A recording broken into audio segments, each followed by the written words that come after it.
বাইহাটা চাৰিআলি বেজেৰাত উপস্থিত মুখ্যমন্ত্ৰী ডক্টৰ হিমন্ত বিশ্ব শৰ্মা পৰিদৰ্শন কৰিলে নৱনিৰ্মিত বেজেৰা উচ্চতৰ মাধ্যমিক বিদ্যালয়ৰ নৱনিৰ্মিত ভৱন। সমগ্ৰ অসমতে 500খন বিদ্যালয় ভৱন নিৰ্মাণ কৰাৰ এক বিশাল আঁচনি চলি আছে। সেই আঁচনিৰ অন্তৰ্গত বেজেৰা উচ্চতৰ মাধ্যমিক বিদ্যালয়খনত নতুন আকাৰত নিৰ্মাণ কাৰ্য চলি আছে। ৰাজ্য চৰকাৰে অতি স্বচ্ছভাৱে অনুষ্ঠিত কৰিছে তৃতীয় বৰ্গৰ নিযুক্তি পৰীক্ষা। নিযুক্তি পৰীক্ষাত অব্যাহত থাকিব তালাচী অভিযান। মহিলাৰ তালাচীৰ সময়তে অনুমতি ল'ব লাগিব মহিলাৰ গৰাকীৰ পৰাও। অসমত বিদ্যালয়সমূহত ছেণ্ট মেৰিজ আৰু ডনবস্কতকৈও চৰকাৰী বিদ্যালয়সমূহ সুন্দৰভাৱে প্ৰতিষ্ঠা কৰা হ'ব।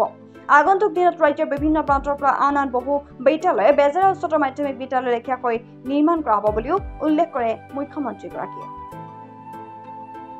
প্ৰাদেশিকৃত বিদ্যালয়সমূহৰ আকাৰ আৰু বিদ্যালয়সমূহৰ ভৱন পৰিৱৰ্তন কৰাৰ বাবে আমি এখন সুদূৰ প্ৰসাৰী আঁচনি লৈছিলোঁ।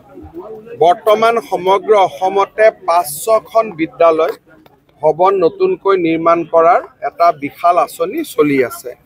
সেই আঁচনিৰ অন্তৰ্গত বেজেৰা উচ্চতৰ মাধ্যমিক বিদ্যালয়, এই বিদ্যালয়খন নতুন আকাৰত আমি জানুৱাৰী ডিচেম্বৰ মাহত উদ্বোধন কৰিম আৰু দুদিন পিছত লাহে লাহে অসমৰ প্ৰতিখন প্ৰাদেশিকৃত বিদ্যালয় আৰু চৰকাৰী হাইস্কুলৰ অৱস্থা আমি এনেকুৱা ভৱনলৈ ৰূপান্তৰ কৰিম। ছাৰ 500খন বিদ্যালয় ইতিমধ্যে ক'লে আপুনি বনোৱা হ'ব আৰু হোৱা নহয়, ই ইতিমধ্যে বিভিন্ন পৰ্যায়ত আগবাঢ়ি আছে। ছাৰ কিছু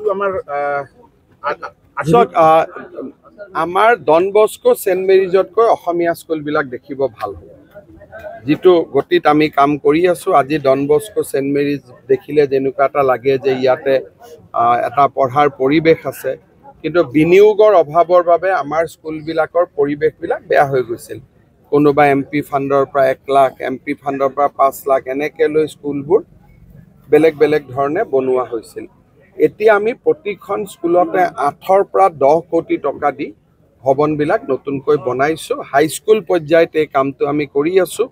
4000 স্কুল আছে, এই বছৰ 500খন লৈছোঁ আৰু 500খনৰ বাবে আমি টকা পইচা যোগাৰ কৰাৰ কাৰণে চেষ্টা কৰি আছোঁ, যাতে টোটেল 1000খন আমি নিব পাৰোঁ। প্ৰাইভেট স্কুল কৰিব, কিন্তু যেতিয়া বহি নিৰীক্ষণ হ'ব তেতিয়া অসমৰ 6জন বা 7জন শিক্ষাবিদ এক্সটাৰ্নেল ইভালুৱেটৰ হিচাপে তাত উপস্থিত থাকিব, যাতে বহীত কোনো এতিয়াতো বহি চিল পেক আছে।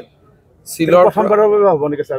যোৱাবাৰো আমি কৰিছোঁ। অইন ঠাইত কৰা দেখা নাযায়। ভাৰতৰ অইন ঠাইত নাই, ভাৰতৰ অইন ঠাইতটো লুকাই লুকাই কৰে। আজি এতিয়া মোক ইমান দিনে কংগ্ৰেছে সমালোচনা কৰিছিল ইণ্টাৰনেট বন্ধ কিয় কৰিছে।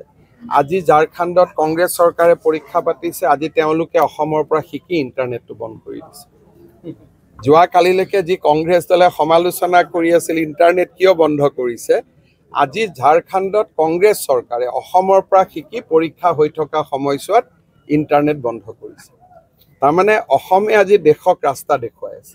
এই অভিযান চলি থাকিব ছাৰ, আপোনাৰ নিকা কৰা অভিযান চলি থাকিব। সেই এপইণ্টমেণ্ট গণ্ডগোল নাই, বিশেষকৈ এতিয়া অক্টোবৰৰ পৰা পুলিচৰ নিযুক্তিও হ'ব। ইয়াত বেলেগ কথা একো নাই, চব ল'ৰা ছোৱালীয়ে ভাল কৰি চাকৰি পালে হ'ল। আৰু ভালকৈ মহিলাৰ চেকিঙো হ'ব। মহিলাৰ চেকিং নহ'লে মহিলাই যদি কাগজ লৈ আহে কেনেকৈ হ'ব? গতিকে এয়াৰপৰ্টত যেনেকৈ চেকিং কৰে, সুধি লয়, পাৰ্মিশ্যন লয়, লৈ পেলাই চেক কৰিব। চেক নকৰিলে পৰীক্ষা কেনেকৈ হ'ব? এইটো যদি মহিলা বুলি মহিলাক চেক নকৰোঁ, কালি পৰহি ল'ৰাবিলাকে ক'ব যে ছোৱালীবিলাকে ছোৱালীক চেক নকৰিলে, ল'ৰাক কিয় চেক কৰিছে? সেইকাৰণে আমি ছোৱালীজনীক সুধি ল'ম যে আপোনাক আমি চেক কৰিম, আপোনাৰ আপত্তি আছে নেকি? বোলে মোৰ আপত্তি আছে।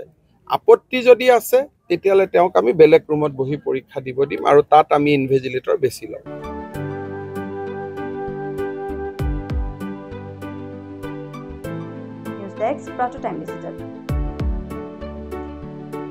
অসমৰ সংবাদ জগতখনৰ বাবে এক সুখবৰ। নৰূপ নসাজেৰে প্ৰায় 30 বছৰীয়া অভিজ্ঞতাপুষ্ট সাপ্তাহিক কবচ পুনৰ এবাৰ ৰাজ্যৰ মাজলৈ।